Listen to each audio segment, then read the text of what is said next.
Boker Tov Rabotai, cette année, Pesach tombe samedi soir. Il y a beaucoup de halachot à connaître, aussi bien au niveau du Bi'ur Hametz et surtout la veille de Pesach qui est Shabbat, comment faire au niveau des sordotes. On sait très bien que on doit arrêter de manger le Hametz avant la fin de la 4e heure. On a aussi Sordesh Lishit. On va essayer, Bezat Hashem, de faire un petit résumé sur les halachot les plus importantes qu'on a besoin de savoir pour pouvoir respecter la halakha convenablement. Déjà, au niveau du Hametz, donc jeudi soir, on fait la vérification du Hametz. Maintenant, concernant le bi'ur, ça veut dire brûler les Hametz et l'annuler. Certes que on a le droit de consommer, de profiter du Hametz jusqu'à samedi matin, jusqu'à la fin de la 5e heure à peu près, jusqu'à 11h12. Mais maintenant le problème, brûler le Hametz Shabbat, c'est impossible. Alors vous allez dire, puisqu'on ne peut pas brûler Shabbat, donc on n'a pas besoin de brûler. Si Rabotai, la halakha dit que malgré que la veille de Pesach, on ne va pas pouvoir brûler le Hametz, il faut quand même le vendredi brûler le Hametz qu'on a laissé la veille pour ne pas oublier ce lien de Bi'ur Hametz. Certains, comme nous, alors on brûle le Hametz le jeudi soir, mais pour ceux qui ne brûlent pas, donc après l'abdika du soir, ils doivent malgré tout brûler le Hametz, donc vendredi matin, même qu'ils vont consommer des Hametz dans la suite.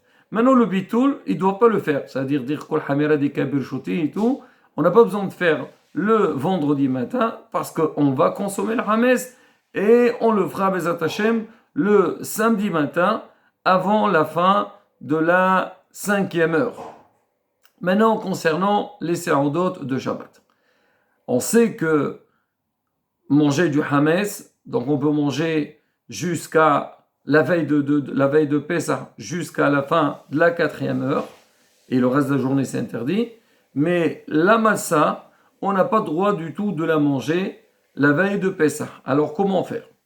Pour le vendredi soir, normalement, si on veut, on peut faire avec du pain, mais il y a un problème technique. On va manger du pain, il va y avoir des restes. Comment faire pour se débarrasser de ce pain-là? On n'a pas le droit de garder le pain chez nous à la maison, surtout en Chutz La'aretz, qu'on ne peut pas sortir à l'extérieur. Donc le Hametz, comment faire?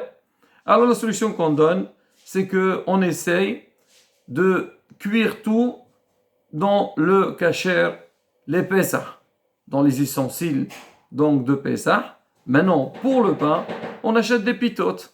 Les pitotes, donc il n'y a pas de problème que ça va s'effriter ou ça va être dispersé dans la maison. On essaie de manger le chiron. On a fini de manger le pain. Là, on attaque la sorde. Alors, combien il faut manger? Alors, pour Shabbat, on dit qu'il faut faire ce qu'on appelle Sordat Kreva. C'est quoi Sordat Kreva? C'est manger minimum 54 grammes. C'est vrai, avec un kazait, normalement, on a fait la mitzvah, on peut faire Birkat Amazon, mais pour montrer que la Sordat de Shabbat, elle est importante, il faut manger minimum 54 grammes de pain. Celui qui peut manger du pain et il sait que ça ne va pas s'effriter, tout va être mangé. S'il veut faire du pain, il peut faire du pain. Mais pour être tranquille, c'est mieux, si c'est possible, donc de faire sur des pitotes. C'est pareil aussi pour le lendemain matin.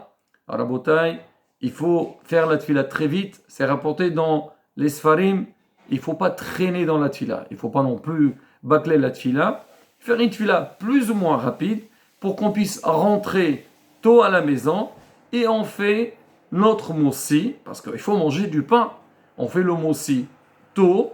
Alors on mange, comme on a dit, 54 à 60 grammes de pain. Et après, donc la sérouda, on peut continuer après manger donc de la nourriture qui est cachère, les Pesach. Maintenant, vous allez me dire, si jamais il nous reste quand même, on a des miettes à la maison, on a du pain, comment on fait? Alors, au niveau des miettes, alors si jamais c'est tombé par terre, on peut balayer la maison sans aucun problème.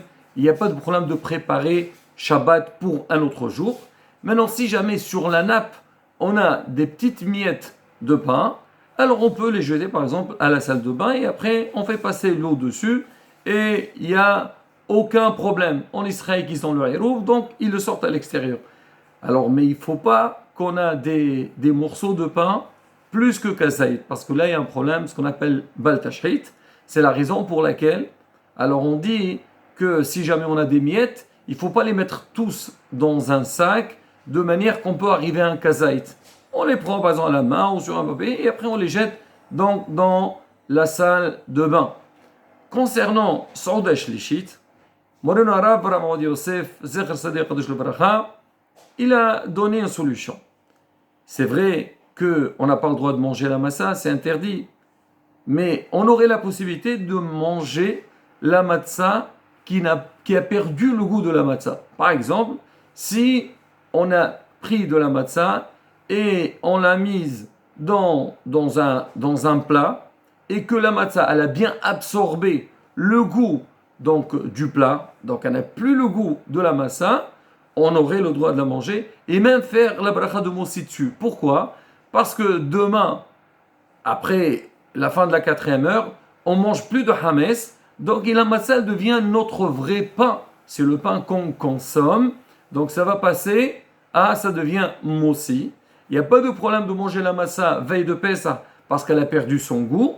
Et au niveau du Mossi, donc on peut faire la bracha. Mais pour ça aussi, il y a des conditions. La première des choses, il faut que les morceaux de matzah qu'on a mis dans une cuisson, ou même si on a fait frire, ça on le fait déjà depuis le vendredi, parce que Shabbat on ne pourra pas le faire, c'est compliqué.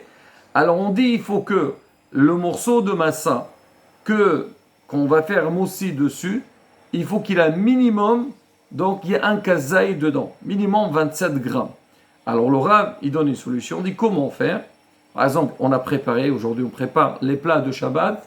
Alors une fois que notre plat est prêt, alors on l'enlève. Donc il ne sera pas sur le feu. Parce que si on met la matzah, quand la marmite elle est sur le feu, alors la matzah elle peut se casser. On enlève la marmite donc du feu, on attend un petit peu que ça se refroidisse un petit peu, et on fait entrer dedans la massa, 1, 2, 3, ce qu'on veut, ce qu'on a besoin pour la famille. Donc, elle va bien absorber le goût donc, du plat qu'on a fait. Et quand on va la sortir les matzot, ils seront intacts et on aurait le droit de les consommer la veille de Pessah. On fait motzi, on fait aussi Birkat Amazon. Ça, c'est la solution qui donne notre maître Rav Aoudi Yosef. Mais faire très attention à la bataille. La Saudash Lishit, déjà, on ne peut pas la faire avant midi, mais faire attention de ne pas la faire après la 9e heure, à peu près 4 heures de l'après-midi. Alors, on peut dans l'après-midi, si on veut, si on a fait cette solution, on peut faire motzi dessus. Et donc, on a été Mekayem, la mitzvah. Si jamais on a tardé et on n'a pas pu faire Saudash Lishit avant 4 heures, on aurait le droit de faire, mais cette fois-ci, on ne peut pas manger kabetza, on peut manger seulement kazaït. Maintenant, celui qui mange la matzah ashira, s'il veut, il peut, après Hatzot, manger la matzah ashira, et il mange 216 grammes, et là, il peut faire Netilat Yadayim, Mossi et Birkat Amazon. Moreno Arab Bebogit Sadon, il rapporte dans son livre Hegid Le'amo de Pesach, il dit qu'on a l'habitude de faire sur des fruits, sur de la viande, du poisson. Ça veut dire qu'il n'entre pas dans ce détail. C'est vrai que cette solution qu'on donne, donc de mettre la massa dans un plat pour qu'elle absorbe, elle n'est pas toujours facile à faire. Mais celui qui veut faire, tu dis non, moi j'ai toujours fait sur la chichite, j'ai envie de la faire vraiment avec du motzi. Il y a cette solution, on a dit, soit mettre dans une marmite, ou sinon la frire dans l'huile. Et donc la bouteille, ça peut passer.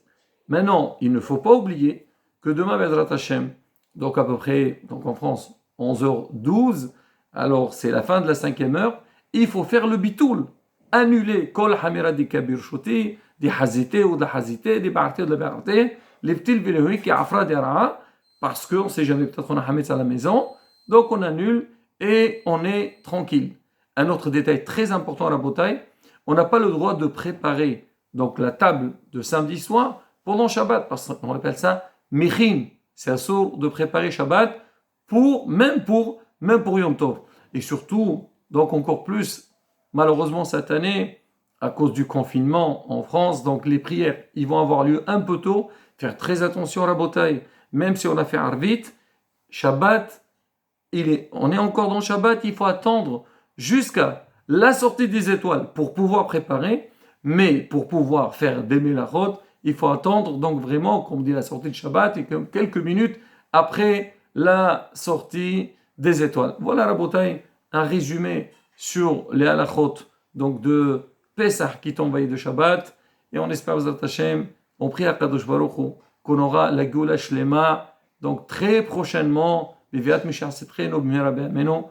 Amen. Kinarason. Shabbat Shalom Vorach. Pesach Kasher. Visameach.